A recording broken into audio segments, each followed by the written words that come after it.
नमस्कार। मैं इस देश के बुद्धिजीवियों, शिक्षाविद, प्रबुद्ध नागरिक, सेकुलर विचार के हिंदुस्तानी, मानवतावादी, मूल्यों के साथ जीने वाला समाज,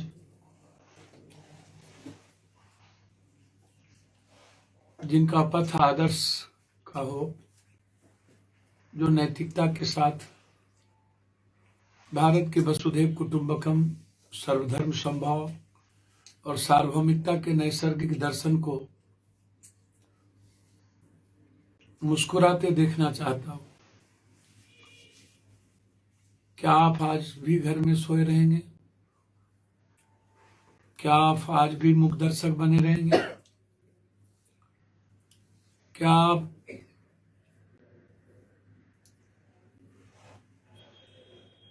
सिर्फ वैचारिक रूप से अपनी भावनाओं की अभिव्यक्ति को ही समाज में दर्पण के रूप में अपने प्रतिबिंब को सामने लाएंगे? कल जो घटना घटित हुई जेएनयू में, क्या लगता है आपको? पहले तो इस देश की सारी संस्थाएं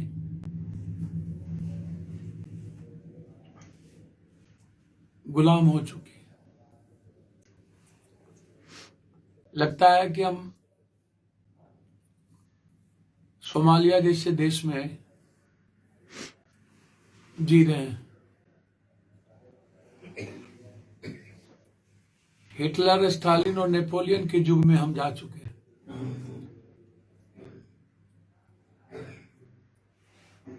बंदूक और गोली और तोप की नोक पर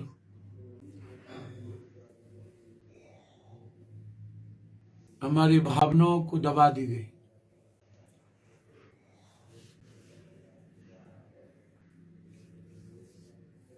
लगता ही नहीं है कि हम भारत की संस्कृति और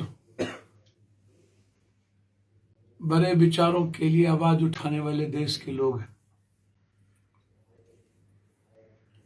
यह देश हमेशा मूल्यों पर जिया है, कल्याण के पथ पर चला है। हमारे देश की आवाज दुनिया की लोकतंत्र की बेमिसाल आवाज है।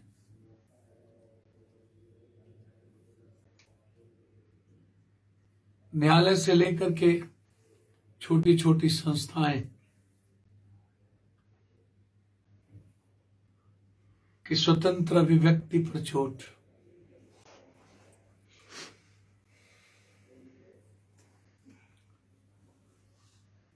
और जब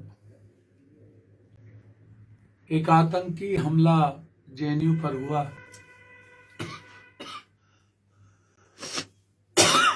इसे आप क्या कहेंगे?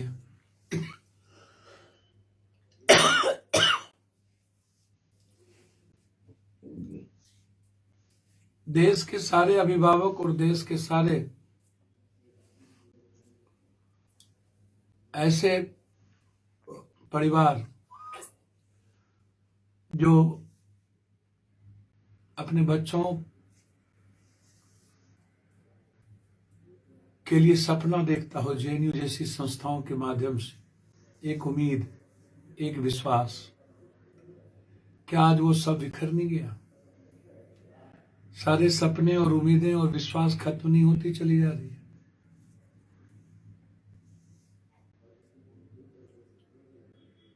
एक तानाशाह सरकार और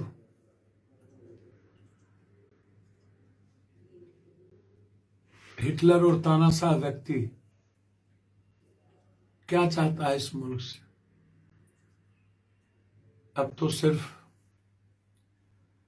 घर ही बच गया ना, जहां इनके आतंकी, टेरर और गुंडे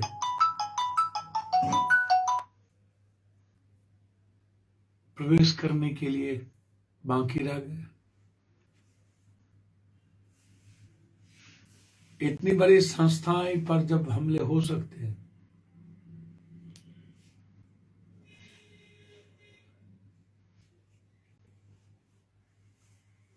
जो विविधताओं से भरा हुआ है,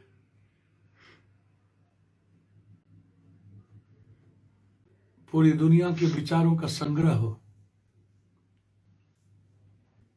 ये हमला जेएनयू पे नहीं, ये हमला लोकतंत्र पे है, संस्कृति पर है, अभिव्यक्ति पर है, हमारे फ्रीडम पर है, हमारी जिंदगी जीने के तरीके पर है, हमारे इतिहास पर है, भारत की मूल आत्मा पर है।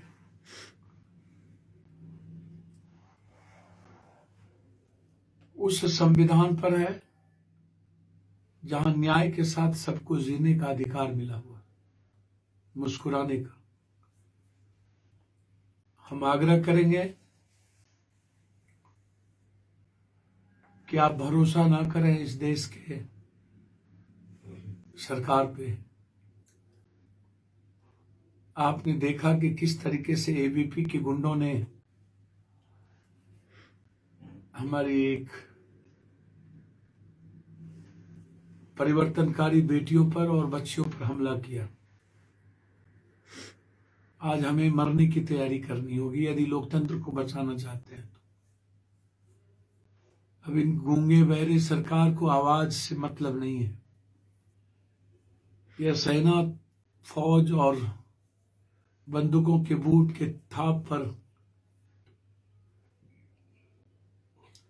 हमारी जिंदगी को ही खत्म करना चाहते हैं। हम इस देश के 400 उन छात्रों और युवाओं से अपील करते हैं कि अब यह देश आपकी राह देख रहा है। मृत प्राय हो चुकी है विचार। हमारे बुजुर्ग, हमारे सेकुलर लोग, सिविल सोसाइटी, प्लीज अब बचा लीजिए। हमें एक लंबी लड़ाई लड़के इस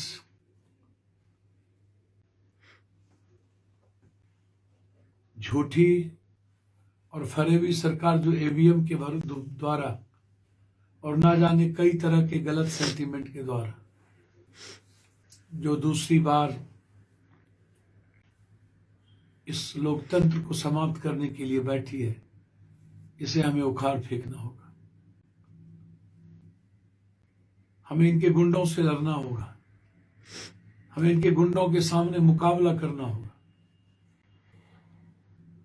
हमें आवाज के साथ मरने की तैयारी करनी होगी। जब मेरी बहन, बेटी, मां ही नहीं बचेगी, मेरी संस्थाएं और विचार नहीं बचेगा, जब मेरा संविधान ही नहीं बचेगा,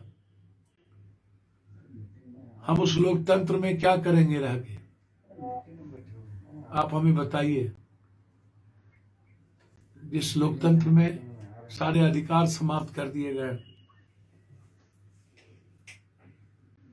आप हम जीने का माध्यम समाप्त कर दिया गया। इसलिए मेरा आग्रह है कि हमें न्याय के लिए निकलना होगा और इन गुंडों का मुकाबला हमें और गुंडों के पीछे जो एक बड़ी ताकत है सरकार के, उससे करना होगा। आइए ज्वाइन करें हम इस सेफ डेमोक्रेसी के लिए, ह्यूमैनिटी के लिए, सेकुलरिज्म के लिए, एक मोरल वैल्यू के लिए।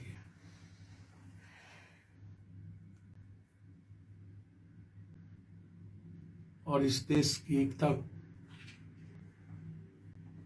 और लोकतंत्र को सुरक्षित रखने के लिए। धन्यवाद, नमस्कार।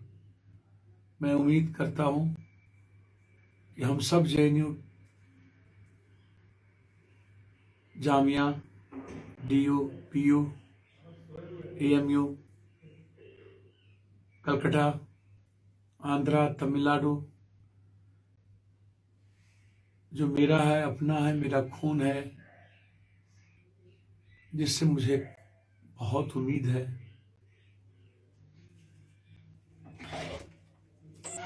वर्तमान और भविष्य हमारा इतिहास है, उसकी सुरक्षित संस्थाओं को बचाने के लिए हमें आगे आना पड़ेगा। और हम 1 बजे तक उम्मीद करते हैं कि मैं वहां पहुंचूंगा। धन्यवाद, नमस्कार। नेशनल दस्तक की आपसे गुजारिश है कि अगर इसको बचाना चाहते हैं तो नेशनल दस्तक को सब्सक्राइब करने के लिए रेड कलर के सब्सक्राइब बटन को दबाएं, फिर बेल आइकन की घंटी दबाएं। नेशनल दस्तक को बचाने के लिए बहुत जरूरी है कि हर खबर को शेयर करें, लाइक करें, कमेंट जरूर करें।